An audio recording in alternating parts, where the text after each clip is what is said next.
आइए अब हम चर्चा करते हैं हिमालय से निकलने वाली नदियों पर विस्तार से, जो उसके हमें अलग अलग नदियों के जो सिस्टम देखने को मिलते हैं।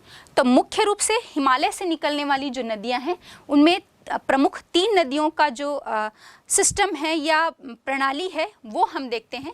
उसमें पहला है सिंधु नदी तंत्र, दूसरा गंगा नदी तंत्र और तीसरा है आपका ब्रह्मपुत्र नदी तंत्र।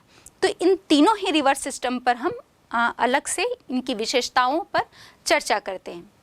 अब हम सबसे पहले बात करते हैं सिंधु नदी अपवाह तंत्र या सिंधु रिवर ड्रेनेज सिस्टम पर। सिंधु नदी अपवाह तंत्र में सिंधु नदी जो है वो मुख्य नदी होती है और इस नदी में बहुत सारी जो है सहायक नदियां आकर मिलती हैं, छोटी बड़ी अनेक सहायक नदियां इसमें मिलती हैं। तो सबसे पहले हम ये बात कर लें कि इसके पहले ही हमने चर्चा की कि सिंधु नदी जो है वो एक पूर्ववर्ती नदी है।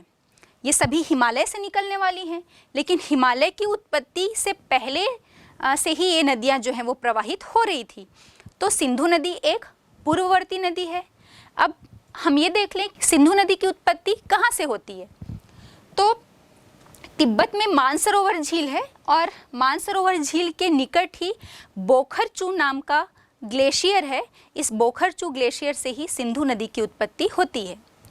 और ये पूर्ववर्ती नदी जब हमने कहा तो मैं आपको बता दूं कि इसकी उत्पत्ति से पहले, हिमालय की उत्पत्ति से पहले ये नदी जो है वो उत्तर पश्चिम की तरफ प्रवाहित होती थी। उत्पत्ति के बाद ये पश्चिम की तरफ मानसरोवर के निकट बोखरचू ग्लेशियर से इसकी उत्पत्ति होती है और इसकी उत्पत्ति के बाद ये पश्चिम की तरफ जो है प्रवाहित होती है। उत्तर पश्चिम की तरफ प्रवाहित होने के बाद ये भारत के लद्दाख राज्य के लेह जिले में दमचौक नामक जो गांव है, इस दमचौक के निकट ये भारत में प्रवेश करती है। मैं आपको बता दूं कि सिंधु नदी का जो अपवाह है वो अधिकतर हम देखेंगे कि या तो वो चीन तिब्बत में है जब उत्पत्ति उसकी होती है, उसके बाद ये भारत के सिर्फ 2 ही जिले से प्रवाहित होती है, भारत के ये सिर्फ 2 ही राज्य से प्रवाहित होती है और उसके बाद फिर ये इसका अधिकतर जो प्रवाह है वो पाकिस्तान में पड़ता है। तो इसके बाद हम देखेंगे कि ये दमचौक के निकट जो है भारत में प्रवेश करती है और यहीं पर ये लद्दाख श्रेणी को काटकर एक गहरे गार्ज का निर्माण करती है। तो सिंधु नदी जो है वो तिब्बत में मानसरोवर झील के निकट यहाँ पर एक बोखरचू नाम का ग्लेशियर है, यहाँ से इसकी उत्पत्ति होती है और ये फिर पश्चिम की तरफ प्रवाहित होती हुई भारत में जो लद्दाख राज्य है यहाँ के लेह जिले के दमचौक गांव के निकट जो है ये यहाँ पर भारत में प्रवेश करती है और यहीं पर ये लद्दाख श्रेणी को काटकर एक गहरे गार्ज का निर्माण करती है। इसके बाद हम देखेंगे कि ये लद्दाख, बलूचिस्तान और गिलगित से बहती हुई चिल्लास के निकट जो है वो पाकिस्तान में प्रवेश कर जाती है और पाकिस्तान में इसके प्रवेश करने के बाद इस सिंधु नदी तंत्र की इसकी प्रमुख 5 सहायक नदियां हैं, सतलज, झेलम, चिनाब, रावी और व्यास, जिसे इन 5 प्रमुख सहायक नदियों को पंचनद के नाम से जाना जाता है। और ये पंचनद जो है ये पाकिस्तान के मिठानकोट के निकट, मतलब सतलज नदी में ये सारी नदियां एक साथ प्रवाहित होती हैं और सम्मिलित रूप में ये सभी पंचनद की जो जलधाराएं हैं वो पाकिस्तान के मिठानकोट के निकट जो है सिंधु नदी में जाकर मिल जाती हैं। अब इसके अलावा भी हम देखेंगे कि और भी मतलब ये पंचनद के अलावा इस नदी की और भी सहायक नदियां हैं। दाईं ओर से मिलने वाली प्रमुख सहायक नदियों में हम देखेंगे श्योक है, काबुल है, कुर्रम है और गिलगित। ये जो है ये नदियाँ दाईं ओर से मिलने वाली प्रमुख सहायक हैं। और यदि हम बाईं ओर से मिलने वाली सहायक नदियों की बात करें तो देखते हैं सतलज, व्यास, रावी, चिनाब, झेलम। ये पंचनद जो हैं ये सिंधु नदी के बाएं तट से या बाएं किनारे से मिलने वाली प्रमुख सहायक नदियां हैं। अब हम बात करें इस नदी की जो कुल लंबाई है वो है 2880 किलोमीटर।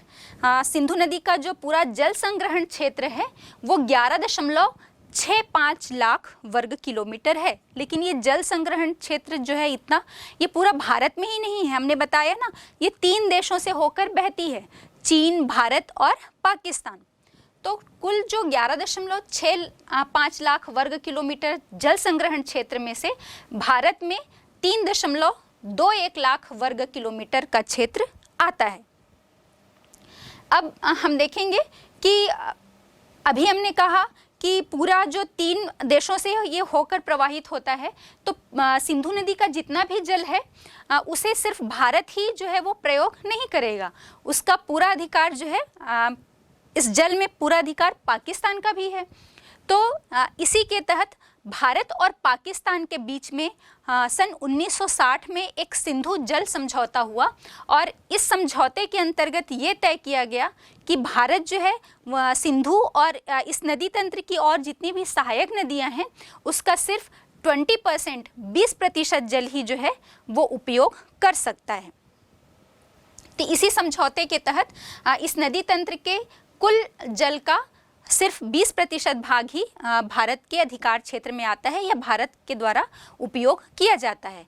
और इस जल का जो उपयोग है वो हम देखेंगे कि पंजाब, हरियाणा, राजस्थान, इन राज्यों में सिंचाई के लिए या जल विद्युत के लिए इसका प्रयोग किया जाता है। इसमें विभिन्न प्रकार के बांध बनाए गए हैं और डैम बनाकर या तो सिंचाई के लिए भी प्रयोग किया जाता है और जल विद्युत उत्पादन में भी इन नदियों के जल का जो है वो प्रयोग किया जाता है। तो ये हो गया हमारा सिंधु नदी तंत्र। सिंधु नदी तंत्र के बाद हम बात करते हैं गंगा अपवाह तंत्र या गंगा रिवर सिस्टम पर। बच्चों, ये जो हमने सिंधु नदी के दाएं और बाएं मिलने वाली सहायक नदियों की बात की, तो उसमें हमने देखा कि बाईं ओर से जो ये पंचनद मिलता है, इसके अलावा भी इसकी जो प्रमुख और अन्य सहायक नदियां हैं बाईं ओर से मिलने वाली, उसमें जास्कर है, सोहन है और स्यांग, ये भी प्रमुख नदियां हैं जो बाएं तट से सिंधु नदी के मिलती हैं। और ये सब पूरा सिंधु नदी अपना और अपनी पूरी सहायक नदियों का जल लेकर दक्षिण पश्चिम की ओर बहती हुई कराची के पूर्व में जो है अरब सागर से जाकर मिल जाती है। अब इसके बाद हम चर्चा कर लेते हैं गंगा अपवाह तंत्र। बच्चों, अगर हम गंगा नदी कहते हैं तो आपको पता होना चाहिए इस गंगा नदी की शीर्ष 2 ऊपर और धाराएं हैं। जब ये दोनों शीर्ष धाराएं जो हैं वो आकर देवप्रयाग में मिलती हैं तो इसे फिर गंगा के नाम से जाना जाता है। तो ये कौन सी, हमें पता है कि हिमालय भी जो है ये गंगा भी जो है वो हिमालय से निकलने वाली नदी है और ग्लेशियर्स से ही इसकी उत्पत्ति जो है होती है। तो हम देख लेते हैं इसकी जो मुख्य धारा है, गंगा की मुख्य धारा जो उत्तराखंड के उत्तरकाशी जिले के निकट गोमुख नाम का एक स्थान है और उस गोमुख नाम के स्थान में गंगोत्री ग्लेशियर से भागीरथी स्ट्रीम या धारा की उत्पत्ति होती है। यही गंगा की मुख्य स्ट्रीम या मुख्य धारा है। और इससे मिलने वाली एक और धारा है अलकनंदा। तो गंगा जब गंगा कहलाती है, इसके पूर्व में इसकी 2 स्ट्रीम आकर मिलती है देवप्रयाग में, पहली भागीरथी और दूसरी अलकनंदा, जिसमें भागीरथी जो है वो इसकी मेन स्ट्रीम है। और मैं फिर से रिपीट कर दूं, इसकी उत्पत्ति जो है वो उत्तराखंड राज्य के उत्तरकाशी जिले के गोमुख नामक स्थान पर गंगोत्री ग्लेशियर से होती है, भागीरथी धारा की उत्पत्ति। और वहीं अलकनंदा का हम देखें तो अलकनंदा की जो उत्पत्ति है वो सतोपंथ ग्लेशियर से होती है। और बच्चों, आपको पता ही होगा कि अलकनंदा के तट पर ही जो है वो हमारे भारत का प्रसिद्ध या महान तीर्थ जिसे हम कहते हैं बद्रीनाथ स्थित है। और अलकनंदा से ही मिलने वाली उसकी एक और अन्य सहायक नदी है, एक जो छोटी स्ट्रीम उससे आकर मिलती है, उसका नाम है मंदाकिनी। और इस मंदाकिनी नदी के तट पर दूसरा प्रमुख तीर्थ जिसे केदारनाथ कहते हैं वो मंदाकिनी नदी के तट पर स्थित है। और ये मंदाकिनी नदी जो है वो आकर रुद्रप्रयाग में अलकनंदा से मिल जाती है। और फिर अलकनंदा, ये दोनों स्ट्रीम का जल लेकर आती है देवप्रयाग में, और देवप्रयाग में फिर भागीरथी और अलकनंदा ये दोनों आकर मिल जाती हैं। फिर आप इस पिक्चर के माध्यम से बहुत अच्छी तरह से समझ पा रहे होंगे कि देवप्रयाग में जैसे ही ये भागीरथी और अलकनंदा मिलती है, उसके बाद जब ये आगे की तरफ बढ़ती है तो ये संयुक्त धारा जो है वो गंगा के नाम से जानी जाती है। ये आपसे छोटे प्रश्न के रूप में पूछा भी जा सकता है, तो आपको ये पता होना चाहिए कि गंगा नदी जो है वो गंगा कहलाने से पहले कौन सी मुख्य दो धाराओं में बटी होती है, और दोनों धाराओं के नाम और उनकी उत्पत्ति स्थान और कहाँ पर ये दोनों धाराएं आकर मिलती हैं, और उसके बाद फिर उस संयुक्त धारा का नाम जो है वो गंगा पड़ता है। अब हम देखेंगे कि ये गंगा नदी जो है वो पर्वतीय क्षेत्र से होती हुई बहती है। उसके बाद हरिद्वार के निकट हम देखेंगे कि ये मैदान में प्रवेश करती है, और ये जैसे ही हरिद्वार में मैदान में प्रवेश करती है तो ये कौन सा क्षेत्र होगा, आपको याद होगा हमने पिछली कक्षा में जो है भारत के प्राकृतिक स्वरूप पढ़े थे, तो उसमें मैदान की स्थलाकृतियों के विषय में भी हमने पढ़ा था। तो ये एक भाबर क्षेत्र होता है जो बड़े बड़े गुलाश में या बजरी वाला क्षेत्र होता है। फिर ये जैसे ही आगे बढ़ती है तो इसमें और भी इसकी अन्य महत्वपूर्ण सहायक नदियाँ आकर मिलती हैं, और फिर तराई वाला क्षेत्र आता है। तो हम देख लेते हैं कि ये गंगा नदी तंत्र और सिंधु नदी तंत्र, इन दोनों के बीच में एक जल विभाजक है जिसके द्वारा ये दोनों रिवर बेसिन जो हैं वो अलग होते हैं, और उस जल विभाजक या वाटर डिवाइडर का नाम है अम्बाला। हाँ बच्चों, एक महत्वपूर्ण चीज़ और, ये जो वाटर डिवाइडर अम्बाला की हम बात कर रहे हैं, जल विभाजक, ये हरियाणा में स्थित है। और हरियाणा से लेकर यदि हम देखें गंगा जहाँ तक पूरी प्रवाहित हो रही है, जहाँ पर जाके अंत में फिर वो समुद्र में मिल जाती है, जो सुंदरवन का डेल्टा है, तो अम्बाला से लेकर सुंदरवन के डेल्टा तक यदि हम देखें तो ये पूरे लंबे क्षेत्र का जो ढाल है वो लगभग 300 मीटर है। लंबा रास्ता तो वो बहुत अधिक तय कर रही है, मतलब आप कहाँ उत्तर में अम्बाला से लेकर हम आ गए पूर्वोत्तर राज्य में, जहाँ पर सुंदरवन का डेल्टा बनाती हुई वो बंगाल की खाड़ी में गिरती है। तो ये पूरे लंबे रास्ते के दौरान देखेंगे तो दूरी बहुत अधिक है, लेकिन ढाल जो है वो बहुत जेंटल स्लोप है, लगभग 300 मीटर का ढाल बनाती है। और इसी कारण हम देखेंगे कि गंगा नदी जो है जहाँ पर से प्रवाहित हो रही है अपनी सहायक नदियों के साथ, तो पूरे उत्तर का जो मैदान है वहाँ पर ये विसर्प बनाती हुई जो है चलती है। विसर्प मतलब पिछली कक्षा में ही हमने चर्चा की थी। मिएंडर्स, जब नदी जो है वो मैदानी भाग में प्रवेश करती है तो ढाल मंद होने के कारण, धीमा ढाल होने के कारण, और साथ ही साथ जल का वेग भी जो है वो कम होने के कारण ये मोड़ बनाती हुई, विसर्प बनाती हुई चलती है। और यहाँ पर हम ये भी देखेंगे कि विसर्प बनाती हुई तो चलती ही है, और साथ ही जब ये स्ट्रीम और अधिक, इसमें जल का वॉल्यूम और अधिक हो जाता है जब बहुत सारी इसकी अन्य सहायक नदियाँ जो हैं वो इससे मिलती हैं। ये पूरा उत्तर का जो मैदानी क्षेत्र है वो गंगा नदी के बाढ़ से एक ग्रस्त क्षेत्र, बाढ़ग्रस्त क्षेत्र जो है वो हम कह सकते हैं, क्योंकि एक तो वर्षा का जल और ऊपर से जो ग्लेशियर्स पिघलते हैं, तो इन सब के कारण जो है वो यहाँ पर जल का आयतन बहुत अधिक बढ़ जाता है। और साथ ही साथ हम देखेंगे कि जो इसके द्वारा जो लाए गए अवसाद हैं वो भी उस पर्वतपाद वाली स्थिति में ही लेकर आते हैं, और ढाल मंद होने के कारण सामने ही जमा कर दिए जाते हैं, जिसके कारण और अधिक इस पूरे क्षेत्र को बाढ़ का सामना करना पड़ता है।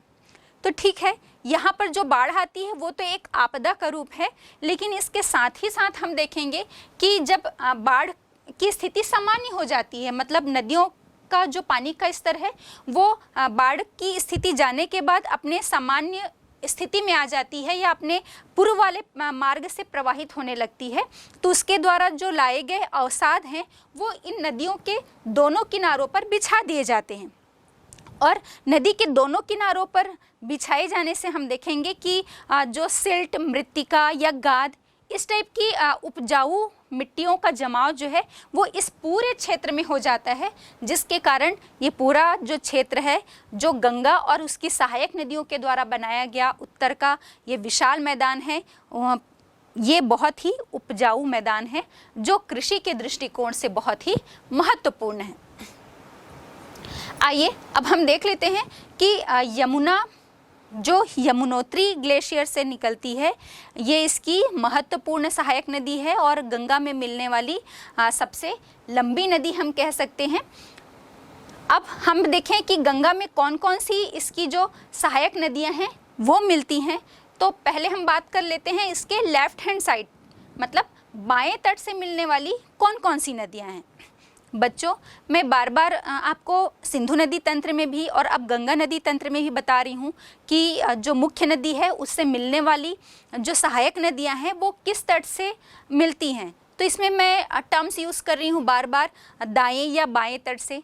तो जब आप भी पढ़ेंगे तो आपको भी ऐसे ही पढ़ना है कि कोई सहायक नदी उस मुख्य नदी से कौन से किनारे से मिलती है। तो ये आपके अभी के एग्ज़ाम के पर्पस से ही नहीं, ये आगे भी आपके जीके के क्वेश्चन के लिए बहुत ज़्यादा इम्पॉर्टेंट है, क्योंकि अब आपको क्वेश्चन में सिर्फ यही नहीं पूछा जाता कि गंगा, यमुना या ब्रह्मपुत्र की सहायक नदी कौन सी है।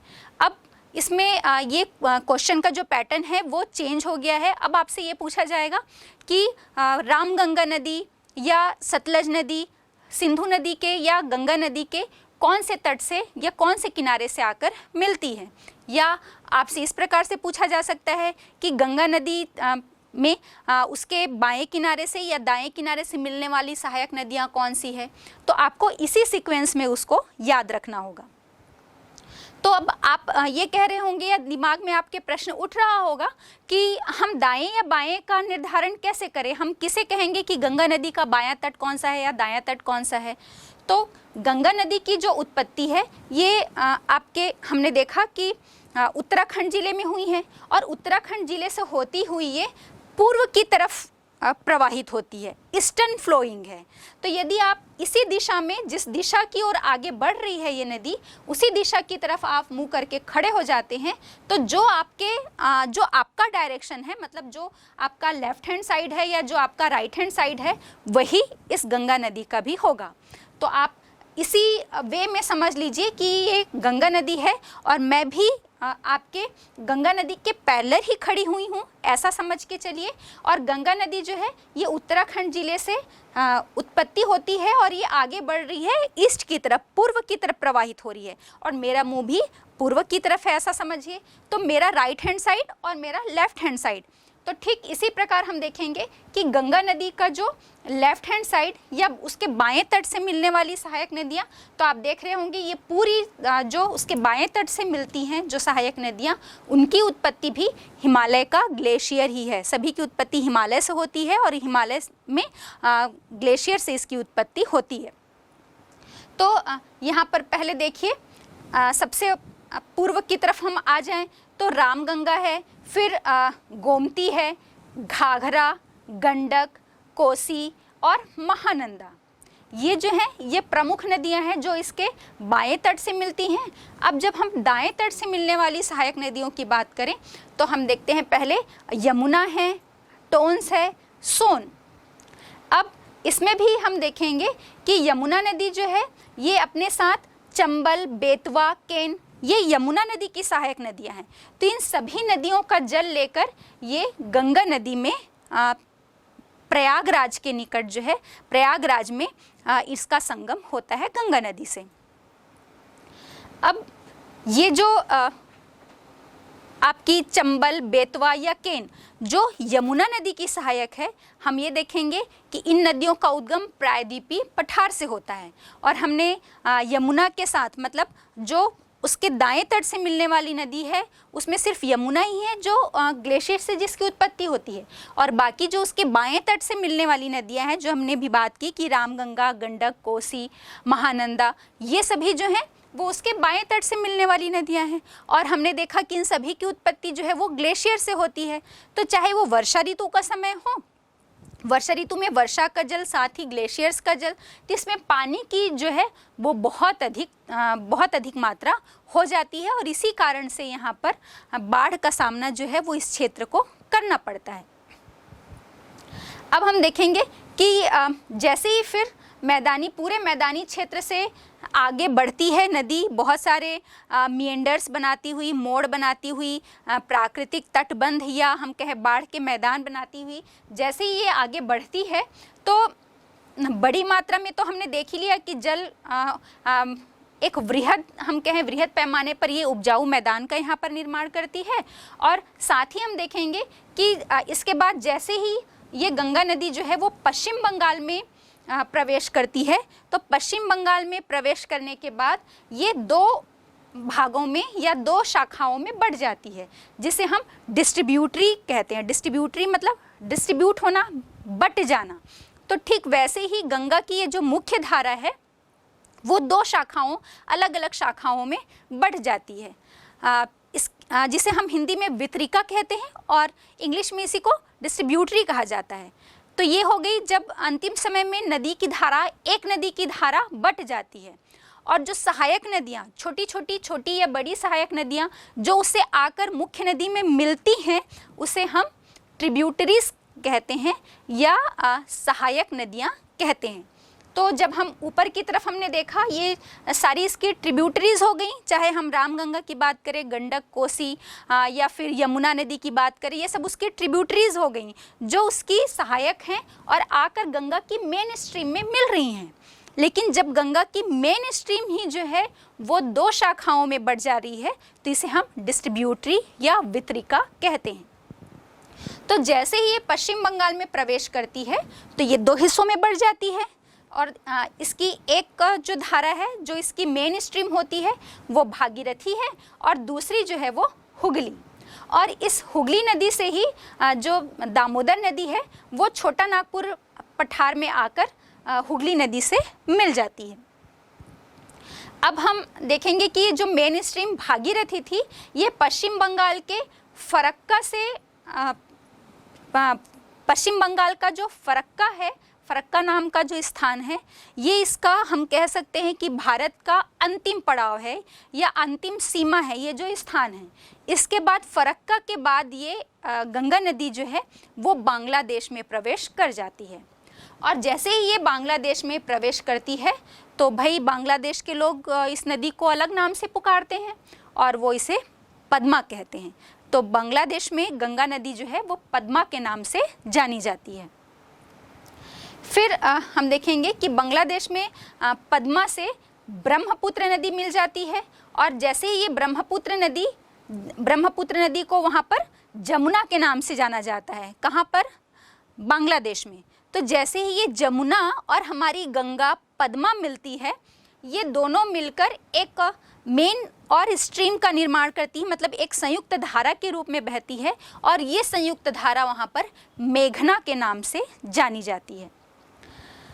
फिर हम देखेंगे कि ये गंगा और ब्रह्मपुत्र जो नदी है, ये दोनों मिलकर विश्व का सबसे बड़ा डेल्टा बनाती हैं। और आपको पता होगा ये विश्व का सबसे बड़ा डेल्टा कौन सा है? सुंदरवन का डेल्टा। मतलब बंगाल की खाड़ी में गिरने से पहले ये नदी डेल्टा का निर्माण करती है जिसका नाम है सुंदरवन का डेल्टा। और सुंदरवन क्यों कहा जाता है भाई? ये आपको पता होगा। यहाँ पर जो मैंग्रोव वनस्पतियाँ हैं, मतलब सुंदरी नाम के जो वृक्ष हैं, इन वृक्षों की अधिकता के कारण ही इसका नाम जो है वो सुंदरवन का डेल्टा पड़ा है। और ये पूरा डेल्टाई क्षेत्र जो है ये सुंदरी वृक्षों से बहुत ज़्यादा घना वन आच्छादित क्षेत्र है। फिर जो डेल्टा है इसका विस्तार हम देखेंगे कि हुगली और मेघना नदी जो है इनके बीच वाले पूरे क्षेत्र में ये विस्तृत रूप से फैला हुआ है। बच्चों, जब हम ये सुंदरवन के डेल्टा की चर्चा कर रहे हैं तो इसमें एक महत्वपूर्ण बात आपको और पता होनी चाहिए कि इस डेल्टाई क्षेत्र में ही जो रॉयल बंगाल टाइगर है, ये शेर आपको देखने को मिलता है। और इस सुंदरवन के डेल्टा को ही रॉयल बंगाल टाइगर का घर भी कहा जाता है। गंगा नदी की जो कुल लंबाई है वो 2500 किलोमीटर है। और यदि हम भारत में देखें तो इसकी सर्वाधिक लंबाई हमको उत्तर प्रदेश में देखने को मिलती है। जो इससे मिलने वाली सहायक नदियों की हम बात कर रहे थे, और अभी हमने देखा था थोड़ी देर पहले कि ये डिस्ट्रीब्यूटरी में जो बटी हुई थी, जिसमें से एक जो इसकी डिस्ट्रीब्यूटरी थी वो हुगली नदी थी। तो हुगली नदी जो है वो आपको पता होना चाहिए कि विश्व की सबसे अधिक विश्वासघाती नदी के नाम से जाना जाता है हुगली को। और हमें मालूम है कि हुगली नदी के तट पर ही कोलकाता बंदरगाह स्थित है। अब इसे हम विश्वासघाती नदी क्यों कह रहे हैं? क्योंकि इसका जो मार्ग है, हम देख रहे हैं ना कि ये हुगली नदी में आकर छोटा नागपुर पठार के आसपास जो है वो दामोदर नदी मिल जाती है, और दामोदर नदी को बिहार का शोक कहा जाता है। तो हम क्यों शोक या विश्वासघाती इस टाइप के टर्म्स का यूज़ कर रहे हैं? मैंने पहले भी बताया था कि जो जितनी भी हिमालय से निकलने वाली नदियां हैं, ये पर्वतीय क्षेत्र से नीचे उतरती हैं, और जैसे ही ये पर्वतीय क्षेत्र से नीचे उतरती हैं तो अपने साथ बृहद मात्रा में, एक बड़े पैमाने पर जो अवसाद अपने साथ लेकर आती हैं। और इन अवसादों के साथ, क्योंकि वो पर्वतीय क्षेत्र को काटती हुई आती हैं, तो पर्वतीय क्षेत्र को काटकर जितने भी अवसाद ये साथ लेकर आती हैं तो वो अपने रास्ते में जमा कर देती हैं, जिसके कारण यहाँ से निकलने वाली जो नदियाँ हैं वो अपना मार्ग परिवर्तित करने के लिए भी प्रसिद्ध हैं। पहले बाढ़ जो है वो अधिक मात्रा में आने का भी कारण यही है, क्योंकि नदी के मार्ग में बहुत ज़्यादा अवसादों का जमाव हो जाता है। अब इसी के साथ एक और महत्वपूर्ण बात, जो इसकी सहायक नदी है सोन नदी। सोन नदी में हमें मालूम होना चाहिए कि सोने के कण मिलते हैं, सोने के कण पाए जाते हैं, इसीलिए हम सोन नदी या स्वर्ण नदी के नाम से भी इसे जानते हैं। अब इसमें एक और महत्वपूर्ण बात, जैसे हमने सिंधु नदी के संदर्भ में समझा था कि सिंधु नदी के जल का उपयोग करने के लिए भारत और पाकिस्तान के बीच सिंधु जल समझौता हुआ है। अब जो गंगा नदी तंत्र की हम बात कर रहे हैं, तो हम देखेंगे कि गंगा नदी तंत्र के संबंध में आपको एक महत्वपूर्ण बात को जानना है। इसमें शासन के द्वारा एक परियोजना या प्रोजेक्ट चलाई जा रही है, जिसे नमामि गंगे परियोजना कहा जाता है, और ये इसके संरक्षण और सुरक्षा के लिए गंगा नदी के चलाया जा रहा है। आइए अब देखते हैं कि ये नमामि गंगे परियोजना क्या है। बच्चों, अभी हमने देखा कि गंगा नदी अपवाह तंत्र के विषय पर चर्चा की। अब हम बात करते हैं गंगा नदी, चूंकि भारत की एक मुख्य नदी है या भारत की ही जीवनदायिनी नदी हम इसे कहते हैं, तो अभी वर्तमान में सबसे प्रदूषित नदी की बात करें तो गंगा नदी ही सर्वाधिक प्रदूषित हो गई है। और इस समस्या पर विचार करते हुए शासन के द्वारा नमामि गंगे परियोजना जो है वो लाई गई है। अब देखते हैं नमामि गंगे परियोजना क्या है। नमामि गंगे परियोजना सरकार ने गंगा नदी के प्रदूषण को समाप्त करने और गंगा नदी को पुनर्जीवित करने के लिए नमामि गंगे नामक एक गंगा संरक्षण मिशन को शुरू किया है। गंगा नदी गोमुख से लेकर हरिद्वार तक के सफर के दौरान लगभग 405 किलोमीटर का सफर तय करती है। इसके किनारे पर अनेक बड़े शहर और गांव जो है वो स्थित हैं, जो अपना कूड़ा करकट और इस रास्ते पर जितने भी उद्योग स्थापित हैं, ये सभी करोड़ों लीटर सीवरेज जो है वो गंगा नदी के जल में मिश्रित कर दिया जाता है। तो इन सब से छुटकारा पाने के लिए या गंगा नदी के इस जल को प्रदूषित होने से बचाने के लिए इस परियोजना को शुरू किया गया है।